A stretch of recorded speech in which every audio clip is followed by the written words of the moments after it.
Hi guys, welcome back sa aking channel, Besen TV Vlogs. Gagawin natin ngayon ay ang pagpapalit ng thermostat.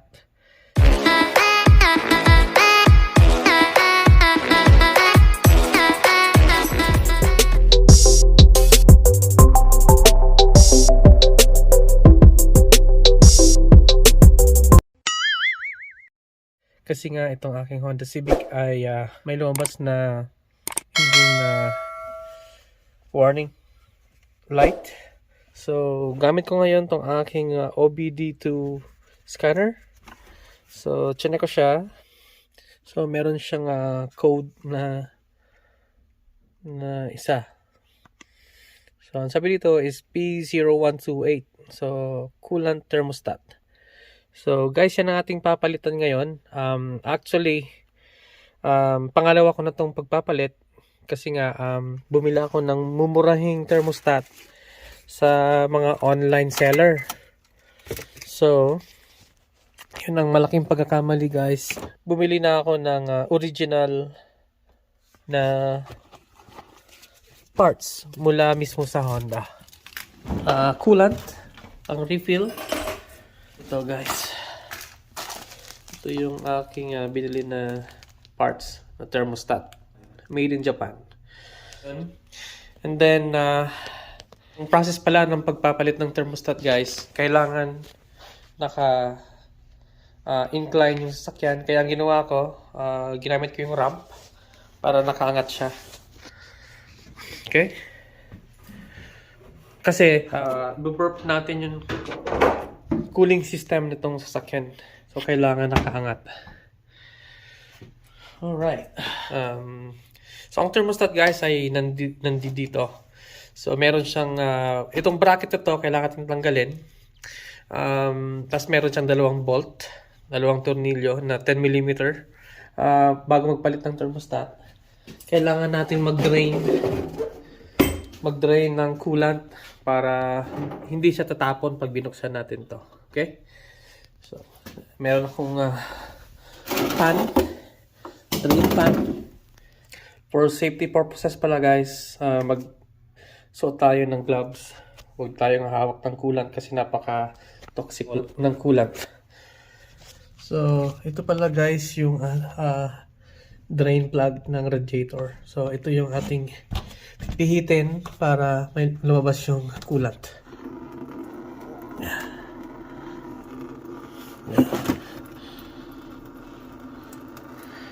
Yan, magbabawas na guys ng coolant. So yan, tanggalin natin tong ating negative na battery para tayo magka-problema guys. Yan, okay. Then habang pinapa-drain natin ng konti yung ating coolant, mag-start na tayo magluwag ng tornilyo dito. So una, tanggalin muna natin tong connection nito. Yan. Para buwelo tayong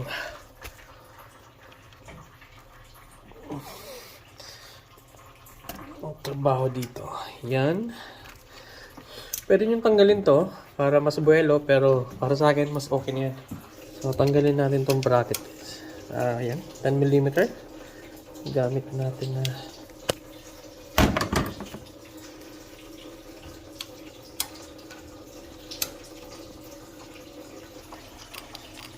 okay, luwag na siya.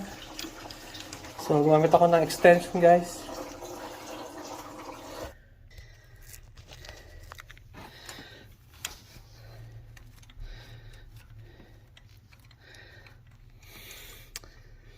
Yan isa.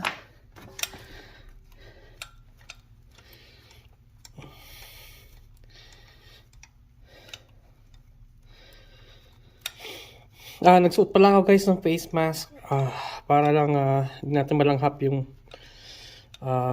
coolant. So ito yung pangalawang tornilyo. Para yan dito sa bracket lang. So gawin natin ganyan, lagyan natin ganyan para ma-expose tong isang tornilyo. Mayroon dalawang tornilyo to guys para matanggal natin tong cover na to. Yan. Yan guys, natanggal ko na yung dalawang 10mm na tornilyo. So, yung isa. So, ito yung pangalawang tornilyo, guys. Diyan siya galing. Dito. So, ngayon, tanggalin natin tong cover.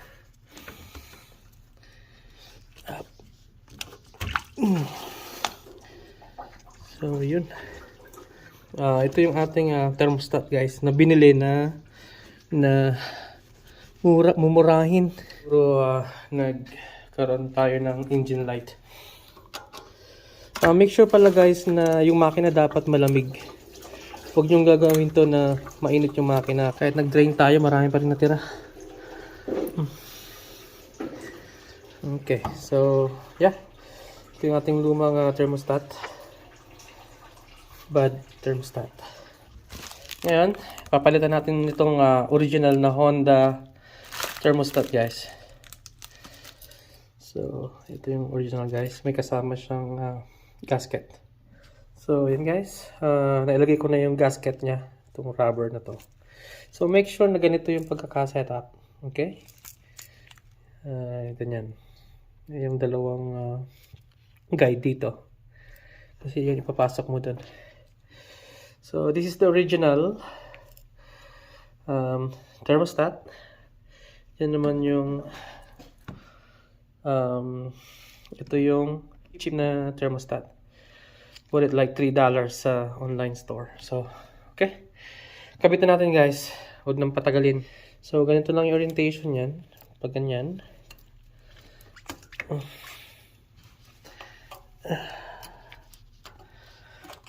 So, kita mo yung dalawang guide na yon, yung teeth.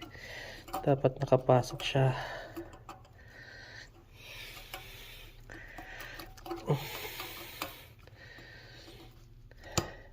Yun. So, yun, guys.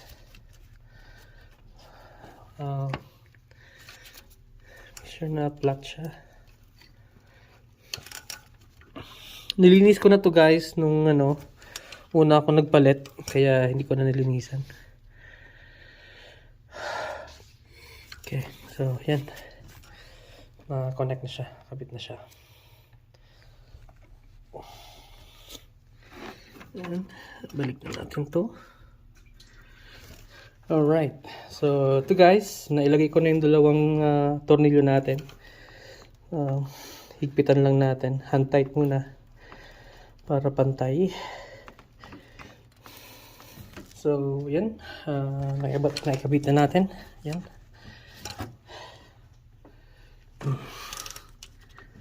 Higpit na siya. So, balik na natin yung bracket niya. Hi, guys. Eto, tapos ko nang ikabit yung ating cover, pati yung bracket. Ito pala, guys. Importante yung may ganito ka. Burp mo ang makina, matatanggal yung mga hangin sa loob kapag meron ka nito. Mahirap gumamit ng basta regular na panel kasi hindi talaga siya effective. May maiwan na hangin. So, ito, guys, nabili ko to sa Princess Auto. Importante may ganito. See? At tingnan nyo, guys. Yan. Marami siyang set. So, ganito lang siya, guys. Yan. Yan. Tingnan yan. Okay. Yan natin yan. Ngayon, kakabit natin yung ating negative kasi papaanda rin natin yung sasakyan.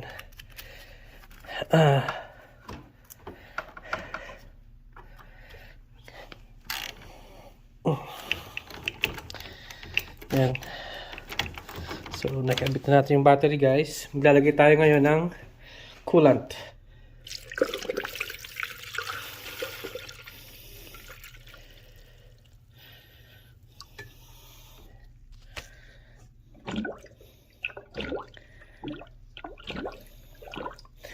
Ito, guys, massage natin ng konti itong upper hose para pumasok yung coolant sa loob.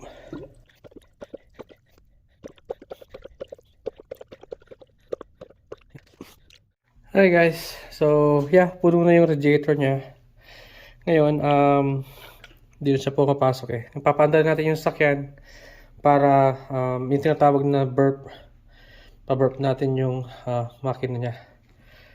Okay? So, antayin natin na umikot yung fan, radiator fan na 2 beses.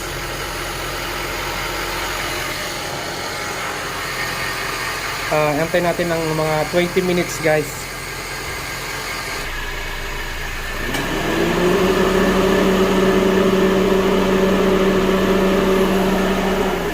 Umandar na yung ating fan.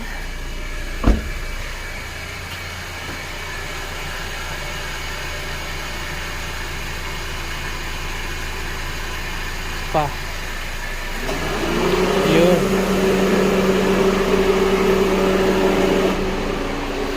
So, yun. You have like 6 bars.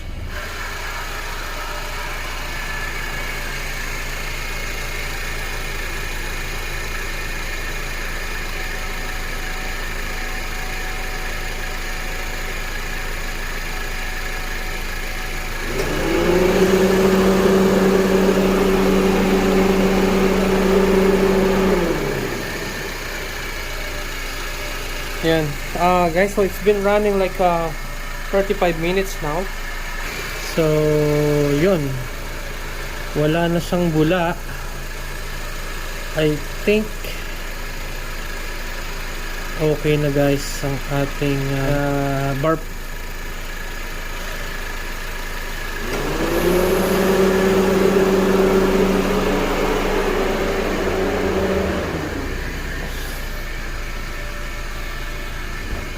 Yan. Mas ng ating temperature. At nawala na rin yung ating engine light. So yun guys. Wala na tayong code. So yung P0128 na code nawala na. Salamat. Ayos guys. Kaya talagang importante na original na piyesa ang ating dapat na bilhin kapag magpapalit tayo sa sasakyan. Okay? Okay, kailangan natin palamigin to guys kasi for sure mainit to. Yeah. And yeah, I think napa-burp natin ng matino. So yeah, mainit pa. At pwede ko na itong gamitin bukas. Testing. Okay? So, yun guys. Tatanggalin ko na lang to. Kapag lumamig na tong coolant, lalagay ko dito sa reservoir. Then, yeah. That's all. Alright guys. Thanks for watching my videos. And please subscribe to my channel. Vicen TV Vlogs again. So, yeah, yan ulit ang aking DIY today. Alright, have a good one guys. Bye-bye.